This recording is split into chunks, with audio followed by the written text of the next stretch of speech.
Assalamualaikum warahmatullahi wabarakatuh. Kembali lagi bersama saya Rizaldi Farhan. Pada video sebelumnya saya telah menjelaskan mengenai profesi CPA. Dan sekarang pada video kali ini saya akan menjelaskan mengenai laporan audit. Laporan audit. Laporan merupakan hal yang sangat penting dalam penugasan audit dan assurance karena mengkomunikasikan temuan-temuan auditor. Pemakaian laporan keuangan mengandalkan laporan auditor untuk memberikan kepastian atas laporan keuangan perusahaan. Laporan audit adalah tahap akhir keseluruhan proses audit. Jenis-jenis laporan audit. Yang pertama ada laporan pendapat wajar tanpa pengecualian. Lalu selanjutnya ada laporan pendapat wajar tanpa pengecualian dengan bahasa penjelasan. Yang ketiga ada laporan pendapat wajar dengan pengecualian. Lalu selanjutnya ada laporan pendapat tidak wajar. Dan yang terakhir ada pernyataan tidak memberikan pendapat. Selanjutnya ada bagian-bagian dari laporan audit standar tanpa pengecualian. Yang pertama ada judul laporan. Lalu selanjutnya ada alamat laporan auditing. Dan yang ketiga ada paragraf pendahuluan. Lalu yang keempat ada paragraf ruang lingkup. Dan yang kelima ada paragraf pendapat. Dan yang keenam ada nama KAP. Dan yang ketujuh, yang terakhir adalah tanggal laporan audit. Selanjutnya, di sini saya akan menjelaskan mengenai kondisi-kondisi bagi laporan audit standar tanpa pengecualian. Yang pertama, semua laporan sudah termasuk dalam laporan keuangan. Lalu selanjutnya ada bukti audit yang dibutuhkan telah terkumpul secara mencukupi. Dan yang ketiga ada ketiga standar umum telah diikuti sepenuhnya dalam perikatan kerja. Lalu selanjutnya ada laporan keuangan yang diaudit disajikan sesuai dengan prinsip akuntansi di Indonesia yang ditetapkan dan secara konsisten.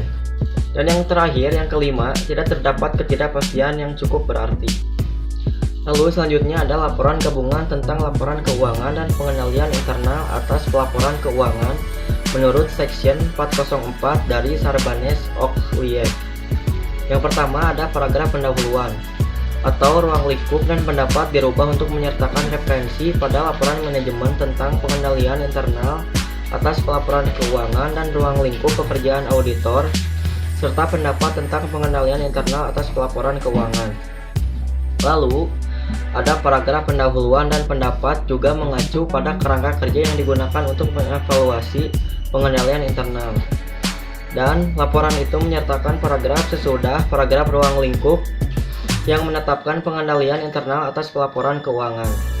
Lalu selanjutnya ada laporan itu juga menyertakan paragraf tambahan sebelum paragraf pendapat yang menyatakan keterbatasan yang melekat dari pengendalian internal.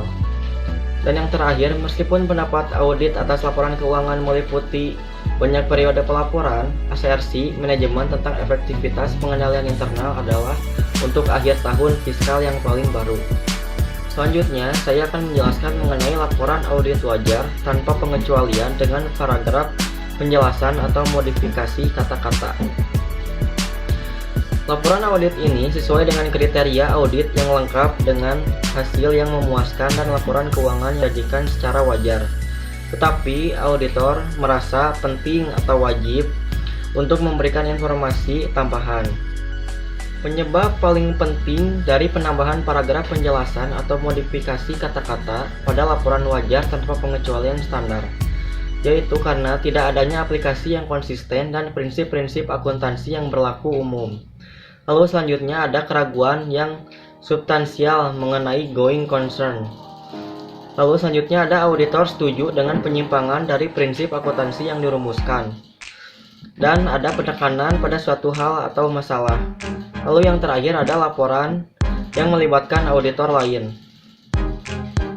Lalu di sini saya akan menjelaskan mengenai pendapat wajar dengan pengecualian, yaitu pendapat yang diberikan ketika laporan keuangan dikatakan wajar dalam hal yang material, tetapi terdapat penyimpangan sehingga harus dikecualikan apabila bukti yang kurang cukup. Lalu selanjutnya adanya pembatasan ruang lingkup. Dan yang selanjutnya ada terdapat penyimpangan dalam penerapan prinsip akuntansi yang berlaku umum atau SAK. Menurut SA 508 paragraf 20 IAI tahun 2002, Jenis pendapat ini diberikan apabila tidak adanya bukti kompeten yang cukup atau adanya pembatasan lingkup audit yang material tetapi tidak mempengaruhi laporan keuangan secara keseluruhan. Auditor yakin bahwa laporan keuangan berisi penyimpangan dari prinsip akuntansi yang berlaku umum yang berdampak material tetapi tidak mempengaruhi laporan keuangan secara keseluruhan. Lalu selanjutnya saya akan menjelaskan mengenai pendapat tidak wajar atau adverse opinion. Adalah pendapat yang diberikan ketika laporan secara keseluruhan ini dapat terjadi apabila auditor harus memberi tambahan paragraf untuk menjelaskan ketidakwajaran atas laporan keuangan, disertai dengan dampak dari akibat ketidakwajaran tersebut pada laporan auditnya. Selanjutnya, ada juga yang disebut dengan tidak memberikan pendapat atau disclaimer of opinion. Adalah pendapat yang diberikan ketika ruang lingkup pemeriksaan yang dibatasi, sehingga auditor tidak melaksanakan pemeriksaan sesuai dengan standar auditing yang ditetapkan oleh IAI. Selanjutnya, ada juga yang disebut dengan materialitas. Apa itu materialitas? Materialitas adalah suatu pertimbangan penting dalam menentukan jenis laporan yang tepat untuk diterbitkan dalam situasi tertentu. Selanjutnya, ada yang disebut dengan materialitas. Apa itu materialitas? Materialitas adalah suatu pertimbangan penting dalam menentukan jenis laporan yang tepat untuk diterbitkan dalam situasi tertentu. Definisi dari materialitas dalam kaitannya dengan akuntansi dan pelaporan audit adalah suatu salah saji dalam laporan keuangan dapat dianggap material jika pengetahuan atas salah saji tersebut dapat mempengaruhi keputusan pemakai laporan keuangan. Selanjutnya, saya akan menyebutkan 3 tingkatan materialitas dalam mempertimbangkan jenis laporan yang dibuat. Yang pertama, ada jumlahnya yang tidak material. Lalu, selanjutnya ada jumlahnya material tetapi tidak mengganggu laporan keuangan secara keseluruhan. Dan yang terakhir ada jumlah sangat material atau pengaruhnya sangat meluas sehingga kewajaran laporan keuangan secara keseluruhan diragukan. Lalu selanjutnya ada keputusan mengenai materialitas. Keputusan materialitas berkaitan dengan prinsip akuntansi yang berlaku umum.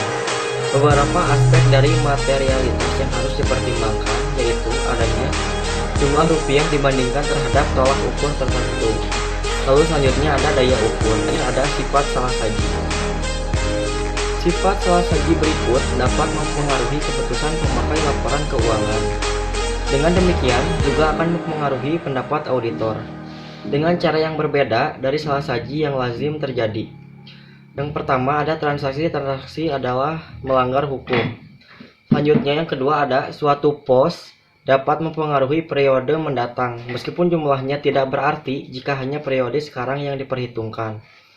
Yang ketiga, ada sesuatu yang menimbulkan akibat atau psikis. Yang keempat, sesuatu yang dapat menimbulkan konsekuensi penting bila dipandang dari segi kewajiban kontrak. Keputusan materialitas berkaitan dengan pembatasan lingkup audit. Umumnya, jauh lebih sulit untuk mengevaluasi materialitas dari salah saji yang diakibatkan adanya pembatasan lingkup audit daripada pelanggaran terhadap akuntansi yang berlaku umum atau penerapan prinsip akuntansi yang berlaku umum secara tidak konsisten. Terima kasih telah menonton video dari saya mengenai pembahasan laporan audit. Pada video selanjutnya, saya akan menjelaskan mengenai etika profesional. Assalamualaikum warahmatullahi wabarakatuh.